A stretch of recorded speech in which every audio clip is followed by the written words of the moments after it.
आज अरावली क्यों चर्चा में है? आज अरावली इसलिए चर्चा में है क्योंकि उसकी परिभाषा बदली जा रही है। सवाल ये नहीं है कि हमें विकास चाहिए या नहीं।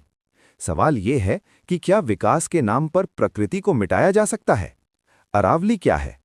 अरावली पर्वतमाला भारत की सबसे पुरानी पर्वत श्रृंखलाओं में से एक है, लगभग 150 करोड़ वर्ष पुरानी। ये राजस्थान, हरियाणा, दिल्ली और गुजरात तक फैली हुई है। अरावली सिर्फ पहाड़ नहीं है, ये उत्तर भारत के लिए प्राकृतिक ढाल है। थार रेगिस्तान की धूल और गर्म हवाओं को रोकती है, बारिश के पानी को जमीन में रोककर भूजल रिचार्ज करती है, हवा को साफ रखने और प्रदूषण कम करने में मदद करती है। सैकड़ों प्रजातियों के वन्य जीव और पौधों का घर है। सीधे शब्दों में कहें तो अरावली उत्तर भारत की सांस है। अब क्या बदला है? सुप्रीम कोर्ट ने केंद्र सरकार की सलाह के अनुसार ये तय किया है कि अब केवल वही क्षेत्र अरावली माना जाएगा जो आसपास की जमीन से 100 मीटर या उससे अधिक ऊंचा हो। इसका मतलब ये हुआ कि कम ऊंचाई वाली पहाड़ियां, ढलान, छोटे छोटे हिल रेंज अब कानूनी तौर पर अरावली की परिभाषा से बाहर हो सकते हैं। समस्या क्या है? अरावली का बड़ा हिस्सा असुरक्षित हो सकता है। पर्यावरण विशेषज्ञों के अनुसार इस 100 मीटर के नियम से अरावली का लगभग 80 से 90% हिस्सा अब कानूनी संरक्षण से बाहर चला जा सकता है।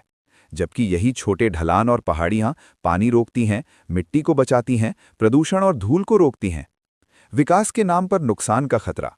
यदि ये हिस्से अरावली नहीं माने जाएंगे तो वहां खनन, निर्माण, सड़कें, रियल एस्टेट प्रोजेक्ट और तेजी से बढ़ सकते हैं। इसका असर पड़ेगा जंगलों पर, वन्य जीवन पर, जल स्रोतों पर, मिट्टी और जैव विविधता पर। विशेषज्ञ क्यों चिंतित हैं? क्योंकि अरावली प्राकृतिक बांध की तरह काम करती है, रेगिस्तान को फैलने से रोकती है, भूजल को जिंदा रखती है, दिल्ली एनसीआर जैसे शहरों की हवा को बचाती है। अगर अरावली कमजोर हुई तो धूस भरे तूफान, पानी की किल्लत, प्रदूषण और सूखे जैसी समस्याएं और भी बढ़ सकती हैं। दो अलग अलग नजरिए। कुछ पर्यावरण समूह मानते हैं कि ये फैसला अरावली की सुरक्षा को कमजोर करेगा। वहीं सरकारी पक्ष का कहना है कि अन्य नियमों और कानूनों के जरिए अब भी संरक्षण संभव है।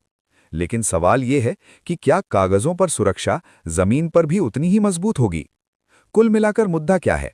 अरावली की परिभाषा बदली गई है, छोटी पहाड़ियां संकट में हैं, खनन और निर्माण बढ़ सकता है, पानी, हवा और पर्यावरण पर असर पड़ सकता है। आखिरी सवाल आपसे, अगर अरावली नहीं बचेगी तो क्या हमारे शहर बच पाएंगे? विकास जरूरी है, लेकिन क्या ऐसा विकास सही है जो हमारी आने वाली पीढ़ियों से उनका भविष्य छीन ले? आपको क्या लगता है?